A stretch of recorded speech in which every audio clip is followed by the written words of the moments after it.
எல்லோருக்கும் வணக்கம் நேயர்களே. இந்த வீடியோவில் என்ன தெரிந்து கொள்ள போகிறோம் அப்படின்னு பார்த்தீங்கன்னா, சூர்யா அவர்கள் ஒரு முக்கியமான விஷயத்தை சொல்லியிருக்கிறாங்க. எதனால் தளபதி விஜய் அவர்களும் த்ரிஷாவும் சேர்ந்து ஒவ்வொரு இடத்துக்கும் போகிறாங்க அப்படிங்கிறத பற்றியும், எதனால் அஜித் அவர்களுடைய தாயாருடைய இறுதி சடங்குக்கு தளபதி விஜயும் த்ரிஷாவும் சேர்ந்து போனாங்க அப்படிங்கிறதுக்கு சூர்யா அவர்களே ஒரு முக்கியமான விஷயத்தை சொல்லியிருக்கிறாரு.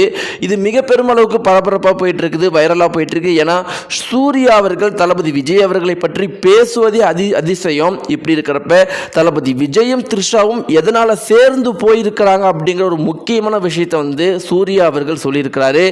இது ஒரு மிக பெரும் அளவுக்கு பரபரப்பாக இப்போ சோசியல் மீடியாக்கள் முழுக்கவே பேசப்பட்டு வந்துட்டு இருக்குது. சூர்யாவே இப்படி சொல்லியிருக்கிறாரு அப்படின்னு எல்லாருமே இதை பற்றி ஷேர் பண்ணிட்டு இருக்கிறாங்க.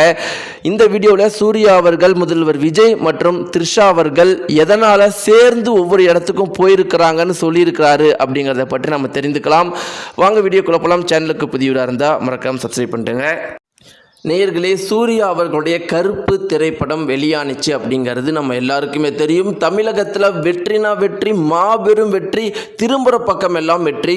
ரொம்ப முக்கியமாக இதுவரைக்கும் நம்முடைய தமிழ் திரையுலகத்தில் எந்த ஒரு படத்தை பார்த்துமே சாமி ஆடுற மாதிரி ஒரு விஷயம் நடந்தது கிடையாது. அப்படி நடந்ததெல்லாம் பார்த்தீங்கன்னா 20-30 வருடங்களுக்கு முன்னாடி நடந்திருக்கு. ஆனால் ஒரு 30 வருடங்களாக இப்படிப்பட்ட ஒரு விஷயம் நம்முடைய தமிழ் திரையுலகத்தில் நடந்ததே கிடையாது. அந்த ஒரு குறிப்பிட்ட விஷயத்தை ஆர்ஜே பாலாஜி அவர்கள் நிறைவேற்றி இருக்கிறாரு. உண்மையை சொல்ல போனால் இந்த கருப்பு திரைப்படத்துடைய கதை முதல்ல தளபதி விஜய் அவர்களுக்கு எழுதப்பட்ட கதை. தளபதி விஜய் அவர்களுடைய கடைசி படமாக கருப்பு திரைப்படம் தான் இருக்கணும் அப்படிங்கிறது தளபதி விஜயும் ஆசைப்பட்டிருக்காரு. ஆர்ஜே பாலாஜி அவர்களும் ஆசைப்பட்டதை சொல்லி தளபதி விஜய் அவர்களும் ஏற்றிருந்தாரு. ஆனால் பிறகு பார்த்தீங்கன்னா தளபதி விஜய் அவர்களுடைய அரசியல் பிரச்சாரம் காரணத்தினால பார்த்தீங்கன்னா ஜனநாயகத்தோட முடிச்சுக்கலாம், அதன் பிறகு படத்தை நடிக்க வேண்டாம் அப்படிங்கிற ஒரு முடிவுக்கு தளபதி விஜய் அவர்கள் வந்துட்டாரு. அதன் பிறகு கருப்பு திரைப்படம் சூர்யா அவர்களுக்கு போயிருக்குது. சூர்யா அவர்கள் கருப்பு திரைப்படத்தை ரொம்பவே சூப்பராக பண்ணி கொடுத்துருக்கிறாரு. ஒவ்வொருத்தருமே சூர்யா அவர்களை சூர்யாவை தியேட்டரில் ஸ்க்ரீனில் பார்க்கல, ஒரு கருப்பு ஐயனாரப்ப சாமியாவே தான் எல்லாருமே பார்த்தாங்க. ஒவ்வொரு தியேட்டர்லையும் பெண்களும் ஆண்களும் சாமி ஆடுறதை பார்க்கும்போது ஒட்டுமொத்த தமிழ் திரையுலகமே, இந்த தமிழ் ஃபில்ம் இண்டஸ்ட்ரியே ஒரு புத்துணர்வு பெற்ற மாதிரி இருந்துச்சு.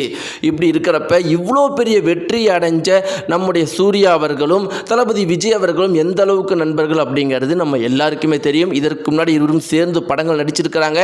இந்த கருப்பு திரைப்படத்திலேயே ஸ்டார்டிங்லேயே தளபதி விஜய் அவர்களும் சூர்யாவும் சேர்ந்து இருக்கிற மாதிரி நிறைய விஷயங்கள் சீன்ஸ் வந்திருக்கும். இப்படியெல்லாம் இருக்கிறப்ப சற்று முன் சூர்யா அவர்கள் என்ன சொல்லியிருக்காங்க அப்படின்னு பார்த்தீங்கன்னா, இப்போல்லாம் நிறைய பேர் என்ன சொல்கிறாங்க அப்படின்னு பார்த்தீங்கன்னா, ஒரு ஹீரோயினை ரொம்பவே ஈஸியாக தவறாக பேச ஆரம்பிச்சிடுறாங்க.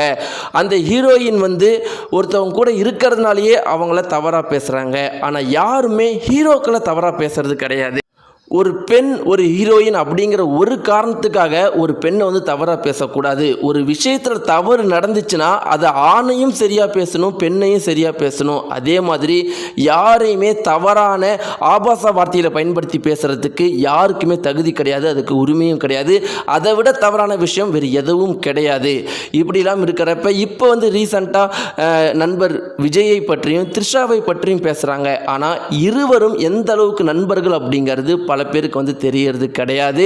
அதே மாதிரி அவங்களுடைய பர்சனலை சோசியல் மீடியாக்களில் இவங்க இப்படி தான் இருக்கணும், இந்த மாதிரி இருக்கக்கூடாது, அதனால் த்ரிஷா அவங்க தவறானவங்க அப்படிங்கிற மாதிரி ரொம்பவே த்ரிஷா அவர்களை தவறாக பேசுறது எங்களுக்கெல்லாம் ரொம்பவே மனசு கஷ்டமாக தான் இருக்குது. ஏன்னா த்ரிஷா அவர்கள் எங்களுக்கு நல்ல நண்பர். கருப்பு திரைப்படத்தின் மூலமாக அவங்க என்கிட்ட நிறைய விஷயம் ஷேர் பண்ணிக்கிட்டாங்க. ஒரு பெண் என்னதான் வெளியே சந்தோஷமாக இருந்தாலும் அவங்களுக்குள்ளே இருக்கிற கஷ்டம் ஒரு சில பேருக்கு தான் ரொம்ப கூட இருக்கவங்களுக்கு தெரியும். அப்படி த்ரிஷா அவர்கள் எந்த அளவுக்கு இந்த ஆன்லைன் ட்ரோலிங்கால் ஆன்லைனில் தவறாக பேசுகிற விஷயத்தால் இப்போ கஷ்டப்பட்டு இருக்கிறாங்க அப்படிங்கிறது எனக்கு தெரியும். ப்ளீஸ் என்னுடைய ரசிகர்கள் யாருமே இனி இந்த மாதிரி விஷயங்கள் பண்ணாதீங்க. எந்த பெண்ணையும் தவறாக பொதுவெளியில் பேசாதீங்க, தவறான கருத்துக்களை சொல்லாதீங்க. பொதுவெளியில் மட்டும் கிடையாது, பர்சனல்லையும் பெண்களை மதித்து நடங்க அப்படின்னு சூர்யா அவர்கள் சொல்லியிருக்கிறாரு. நேயர்களே, இந்த வீடியோ பற்றி உங்களுடைய கருத்துக்கள் என்ன? சூர்யா அவர்கள் சரின்னு நினைக்கிறீங்களா இல்லை தவறுன்னு நினைக்கிறீங்களா? நீங்கள் உங்களுடைய கருத்துக்களை மறக்காமல் கீழே கமெண்ட் பாக்ஸில் தெரிவிங்க. நன்றி.